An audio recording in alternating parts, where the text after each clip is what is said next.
Welcome to Make Something with me, David Picciuto. Today we are going to make this ridiculously thick end grain cutting board out of scraps, and today's video is brought to you by Simply Safe. Check it. In the previous video, we toured the house, and in the kitchen, I talked about my cutting board book, which is 15 different cutting board projects, and they're all super fancy. And then I showed the cutting board that we use, which is just a super plain, simple slab of walnut. I gave away all the cutting boards that I made to family and friends, and then for myself, I just had this plain simple one. Today we're gonna fix that. I've got a whole bunch of just scrap wood here in the closet. We're gonna use up all this. We're gonna make an end grain cutting board. Most of them are surfaced on two sides. I do have a few that have no surfacing, so I'm going to run these through the planer.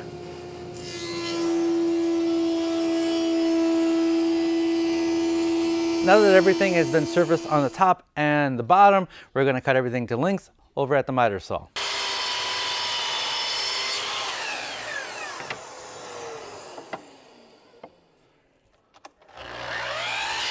So I have all my boards cut to length, and now I'm just gonna start ripping pieces here on the table saw. And I have my fence set to 1.5. Could be anything, but I want them all the same width.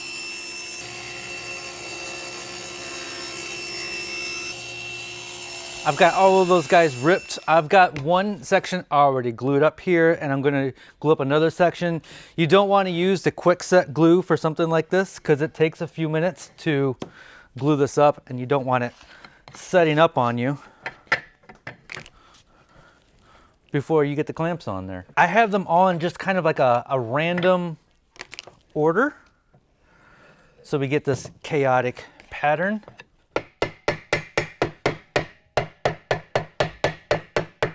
This is going to run through my planer in the next step, and you really don't want to dull your planer with a bunch of dry glue. I haven't finalized the final shape yet. I'm still, like in the book, it's rectangular. I'm thinking, for me, I might want to play with the shape a little bit.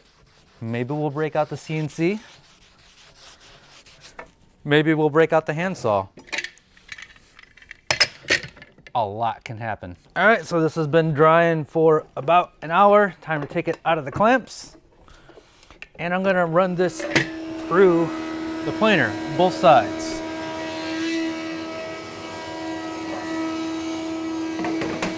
I've got a sled here on my table saw. I'm gonna get one nice clean cut, and then I have a stop here for repeatable rips. We're going to make an end grain cutting board, meaning we're going to take all these strips and then flip them up so the end grain is facing up. So the width of this is going to determine the thickness of your cutting board. And for this, I want a ridiculously thick cutting board, so I am cutting 3-inch strips.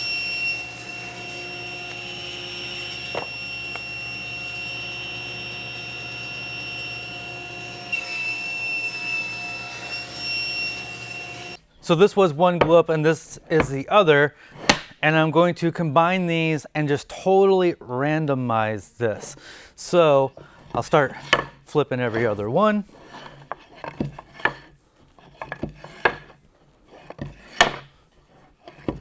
I guess this isn't technically randomizing, but then I take these two and I'll swap these out.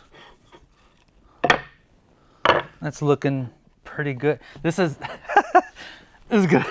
This cutting board is going to weigh like 50 pounds. So one of the tricks that I like to do is just get it wet so you can kind of see what it's going to look like when you get oil on there. And yeah, I'm liking this.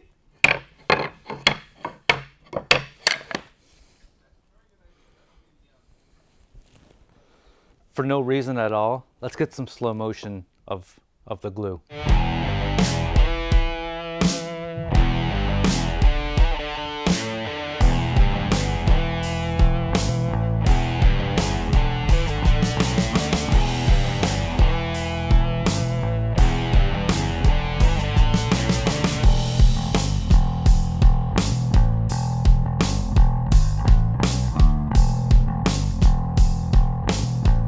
So this has dry, so we can take this out of the clamps.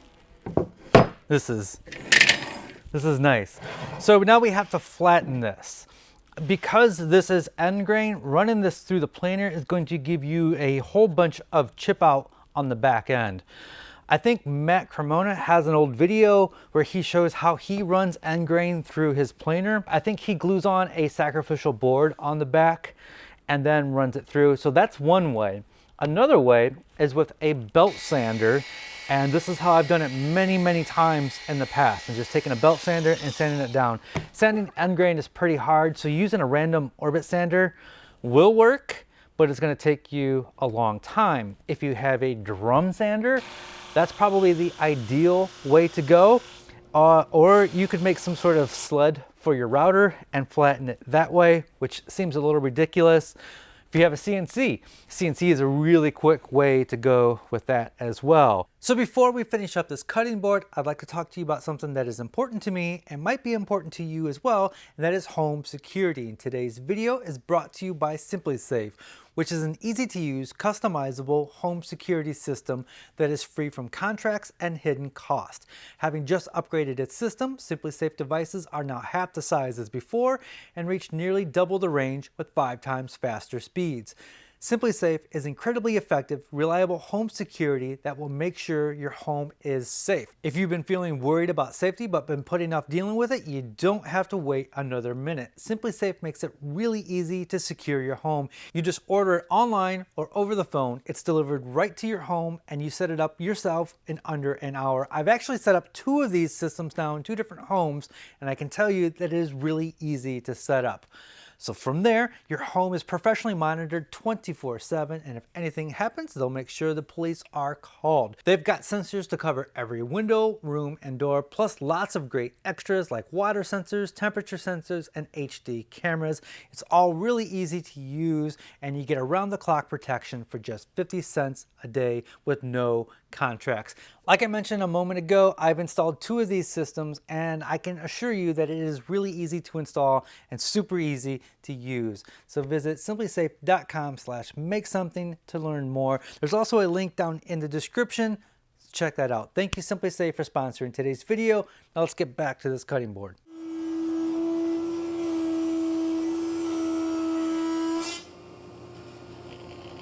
So when you run end grain through the planer, you're going to get some of this chip out at the end, which is okay because I'm going to cut all that off. It was too thick for my drum sander and just too heavy, and it was just burning. So I took a chance, ran it through the planer, and as you can see, it chewed up on the end, but that's okay because I'm going to get rid of all of that. So in the book, it's not nearly this thick, but it is rectangular like this.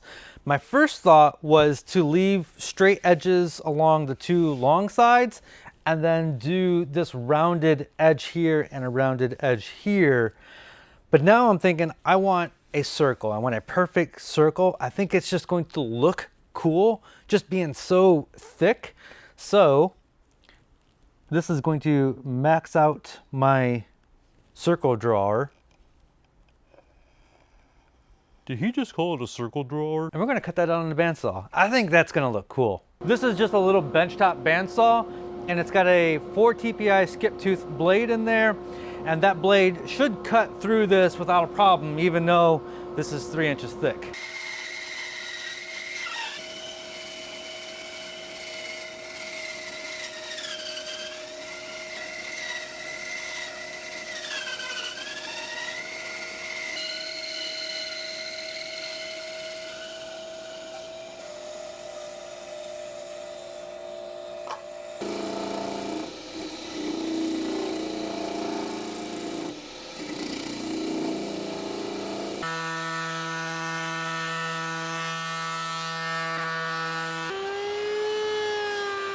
I used the biggest roundover bit that I had for the top. On the bottom, I want to route a little groove for a place to put my fingers when I go to pick this up.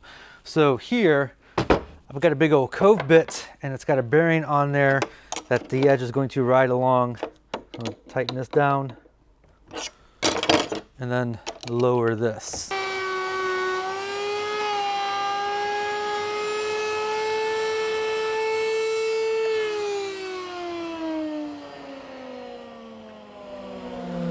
So I'm actually spinning this the wrong way, and because going this way, I'm just getting crazy chip out. And even though I'm gonna do this in multiple passes, I don't want it to chip out and ruin the edge.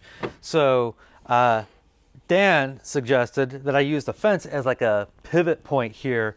And so I can use that and actually spin this the wrong way, and it's all supported and I get less chip out. So cool little trick. So now pass number 2, I'll unlock that, raise that up, lock that down, rinse and repeat.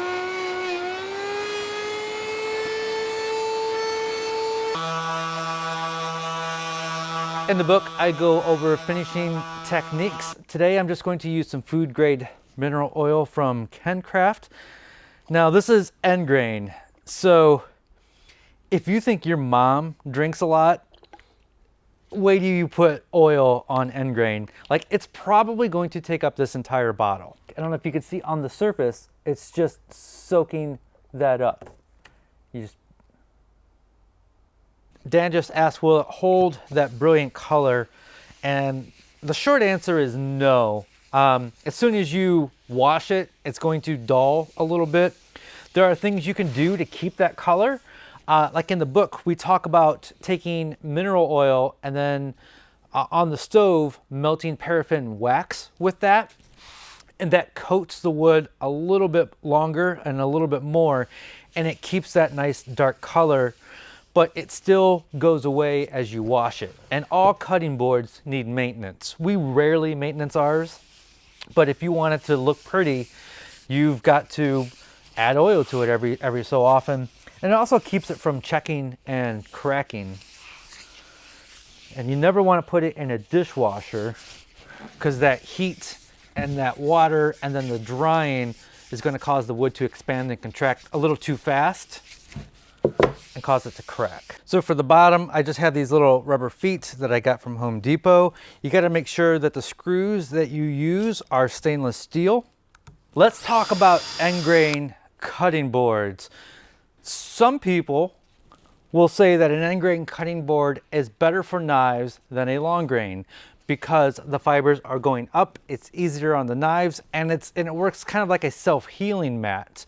I have always used a long grain cutting board, and we don't have like crazy, insane, expensive knives. So it's a personal preference, really, if you want an end grain cutting board. There's a lot. Do you know who has end grain cutting boards? Woodworkers. That's pretty much it. This is my book, Make Your Own Cutting Boards. There are 15 different cutting board projects in there. There is a scrap wood end grain similar to this, but it's rectangular and it's not nearly as thick. Oh, I should talk about, I put on 4 feet. I tried 3 feet, but I found that the 3 feet would cause it to tip if you put any pressure on the ends. I actually have 3 books available: Make Your Own Kitchen Tools, Make Your Own Cutting Boards, and bandsaw boxes, and they're all available at makesomething.com. Thank you to SimpliSafe for sponsoring today's video. That's simplysafe.com/makesomething to learn more. Thank you for watching. We'll see you next week with a brand new video. As always, be safe, have fun, stay passionate, and make something.